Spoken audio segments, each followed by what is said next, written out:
Burya mu buzima ngo buri munsi ugira isura yawo kandi burya ikikubayeho uyu munsi uharanira yuko ejo kitazakubaho, ariko burya umupira w'amaguru umuntu yagutsinda uyu munsi ejo akagusubira ndetse n'ejo bundi akaba yagusubira bitewe n'uko witeguye cyangwa ndetse n'uko we yiteguye. Ngira ngo ni mu mikino nyafurika aho amakipe ahagarariye igihugu cyacu cy'u Rwanda yose yari yarabashije gusohokera u Rwanda ari Rayon Sports ndetse na APR FC yose yamaje gusezererwa ndetse agasezererwa ku ikubitiro. Ngira ngo abantu benshi bakomeje kugenda abakritika byinshi bavuga bati umupira wacu ni rwo rwego rwawo, abandi bati umupira wacu ntago shampiyona yacu ikomeye ati ndetse ni naho bihera ikipe y'igihugu Amavubi ngira ngo nayo idakomera. Ni byinshi bigenda bivugwa n'abafana ndetse n'abakunzi b'amakipe yombi haba Rayon Sports ndetse na APR, ariko by'umwihariko tugiye kugenda tugaruka kuri ekipe ya APR FC dore yuko ariyo tugiye kwibandaho cyane kuko ejo cyangwa se nimugoroba yaraye isezerewe na ekipe ya Pyramide, ndetse ku bitego umuntu yavuga yuko atari bikeya kuko ufashe umukino wabahuje i Kigali ndetse n'uwo mu Misiri byaje kuba akayabo k'ibitego. Ngibyo rero ibyo tugiye kuza tubabwira. Iyi ngiyi ni Tawatibu World, ni mu gace twise Tawatibu Update, aho tuba tukugezaho amakuru abagiye acicikana hirya no hino cyane cyane muri showbiz cyangwa se no muri siporo. Njyewe nitwa N Yusufu, mugiye kubana ntucikwe.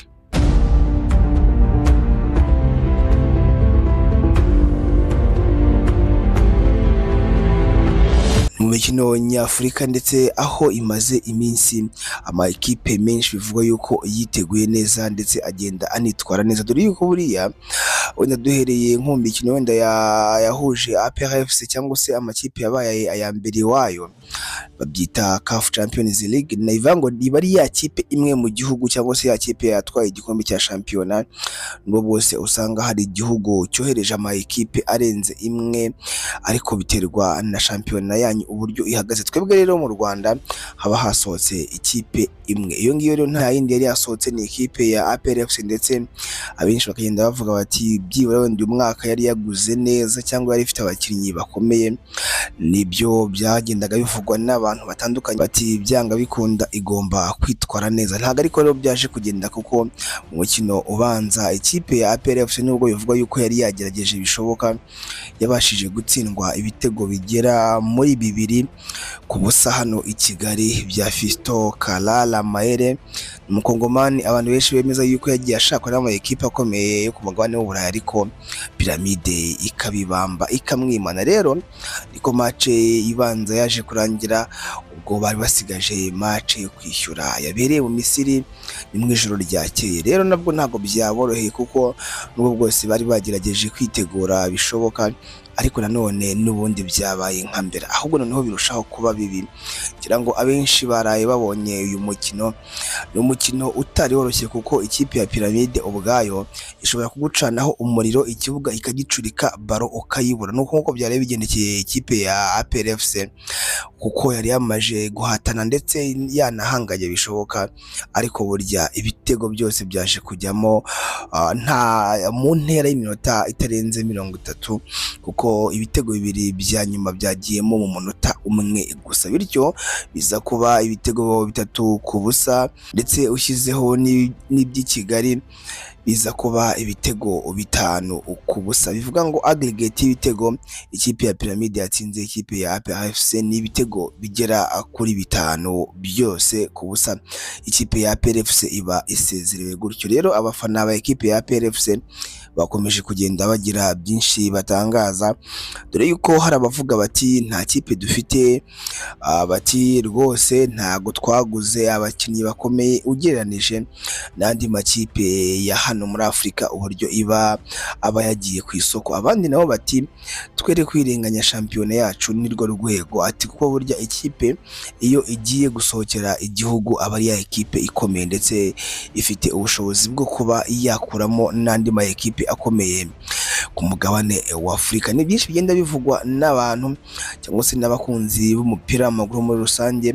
Abandi nabo bati Kwantala iyo ataza kuvunika cyangwa se bamwita Watala ati byibura twari dufite wenda rutahizamu natwe ushobora kuba yakwataka tukabona igitego. Hari n'abavuga bati umuzamu wacu Ishimwe Pierre ntabwo ari ku rwego rwo kuba yakina imikino ya CAF Champions League ati kuko nta muzamu dufite nawe ubwe ntago ashoboye, ndetse nta nubwo rwose ubona afite ubushobozi bwo kuba yafatira ikipe nka APR FC. Ibyo ngibyo nibivugwa rero n'abantu bagiye batandukanye, harimo abafana by'umwihariko abakunzi b'umupira w'amaguru mu Rwanda, bavuga bati mu gihe cyose shampiyona yacu ikirimo ibintu bidasobanutse. Ubwo ahangaha iyo bavuga ibidasobanutse kugira ngo urabizi mwagiye mwumva yuko hari benshi bagiye bavuga bati imisifurire ntabwo igenda neza, ariko ngira ngo bakaza kuvuga yuko byagiye bikemuka.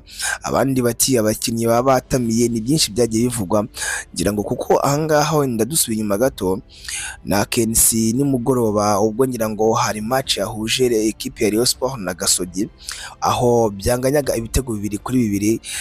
Kensi yongeye agaruka ku kintu buri munsi akunda kuvuga, avuga ati sinzi niba mutayibonye, ati ibitego ati igitego cyacu twatsinze, hari igitego Gasogi yatsinze cya gatatu ariko baracyanga, bavuga yuko umukinnyi yari yarariye. Ati rero uriya musifuzi ati nuko nta VAR dufite, atari ko agomba kwicara akabireba neza, ati ubutaha sinzi ikintu ahangaha tuzajya dukora, atari ko kiriya gitego rwose arakitwibye, ati kandi akitwibye abishaka, ati ndetse n'impamvu buriya akitwibye niwe uyizi. Biragiye bivuga yuko shampiyona yacu irimo ibibazo, harimo kuba abakinnyi bamwe baba batamiye, harimo kuba abasifuzi baba nabo hari akantu bahawe, bityo bikaza kuza gutuma ikipe ishobora kuba yatsindwa ariko itari mu murongo wo gutsindwa. Abandi nabo bakavuga bati nirwo rwego rwacu rwa shampiyona, amakipe yacu nta bakinnyi bafite, cyane cyane burya iyo ushaka kugira ngo ugire shampiyona ikomeye ugerageza kugura abanyamahanga kandi bakomeye. Ni byinshi bigenda bivugwa, ndetse abenshi bakanavuga bati nayo mpamvu usanga ikipe yacu y'igihugu Amavubi nayo ibidakomeye, ati kuko iyo ufite shampiyona yoroshye n'ikipe y'igihugu iteka ntago igomba kuba ifite ubushobozi bwo kuba cyangwa se bwo kuba yahatana n'andi ma ekipe y'ibihugu akomeye. Rero ibivugwa muri football ngira ngo twagiye tunabibanyuriramo, aho byagiye bivugwa yuko abafana ba ekipe ya Rayon Sport nabo ngo bari mu bagiye gutera inkunga cyangwa se kugufana ekipe ya Pyramide mu Misiri, ariko ngira ngo abenshi bakavuga bati ntago ari abavuye mu Rwanda, abo ngabo bo bashobora kuba baragiye mu Misiri, n'ubundi n'abasanzwe batuye mu Misiri wenda bakajya kwifanira bisanzwe. Ati nta muntu watega indege ngo ave mu Rwanda ajye gufana ekipe ya Pyramide aho ngaho. Ati wenda yaje Kigali birashoboka yuko yayifana, ati ariko mu gihe yaje cyangwa se yagiye mu Misiri cyangwa se wenda Pyramide iri iwayo, ati nta munyarwanda ushobora kuva i Kigali ngo atega indege ku mafaranga ye ajye mu Misiri. Ngira ngo n'ibyari byagiye bivugwa, havuga yuko abafana bamurera bashobora kuba barateze cyangwa se barura indege bakaba baragiye mu Misiri, ariko byagiye bishyirwaho umucyo bavuga yuko abashobora kuba barabonetse mu Misiri ari abafana basanzwe cyangwa se ari abantu basanzwe wenda bo muri diaspora bituriye mu Misiri. Ati kandi nabwo nta murebe ugize afana ekipe ya Pyramide, ati ibyo ngibyo bishyirweho umucyo, ati kuko abafana bose bari hariya abenshi ni aba APR yatwaye, abandi ni abari bariyo, ati bagerageje gufana ekipe ya APR FC mu buryo cyangwa se mu byo bashoboye cyangwa se mu buryo bushoboka. Ibyo ngibyo rero ni byagiye bivugwa, ndetse abenshi bakagenda bavuga bati ubwo ngubwo noneho ni ukuza bagategura shampiyona, ndetse ama ekipe yacu akitegura shampiyona, dore yuko shampiyona yatangiye aho ama ekipe ngira ngo amaje gukina imikino itari munsi y'3 kugeza ubu ngubu, ukagenda ubona uburyo ama ekipe afite umuhate wo kuvuga ngo byibura natwe reka tubanze dushyiremo ikinyuranyo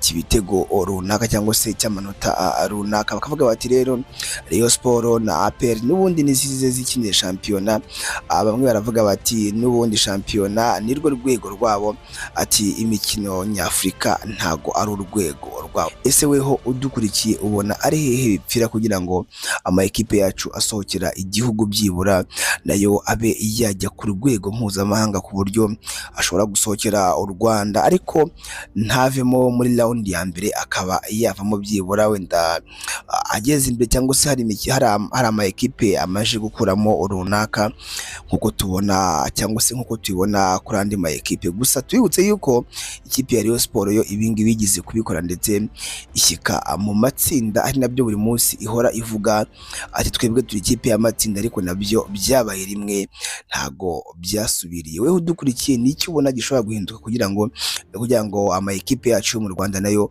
ashobore kuba yasohokera igihugu, ariko ntibirangire aho ngaho, ahubwo ashobore kuba yahatana kugeza igihe agiriye mu matsinda. Iyi ngiyi ni Tahatibu World, ni mu gace twise Tahatibu Update, aho tuba tukugezaho amakuru agiye acicikana mu mpande zose. Iyi ngiyi ni Tahatibu World, ni mu gace twise Tahatibu Update, aho tuba tukugezaho amakuru abagiye acicikana mu mpande zose. Njyewe nitwa N Yusufu, ushobora kujya hasi muri comment ukaduha inyunganizi yawe, igitekerezo cyawe bitewe n'uburyo uba wumvishe amakuru twakugejejeho. Ikindi jya wibuka kudufollowinga ku mbuga nkoranyambaga zacu zose zitwa Tahatibu TV, Instagram, TikTok, Facebook, zose zitwa Tahatibu TV.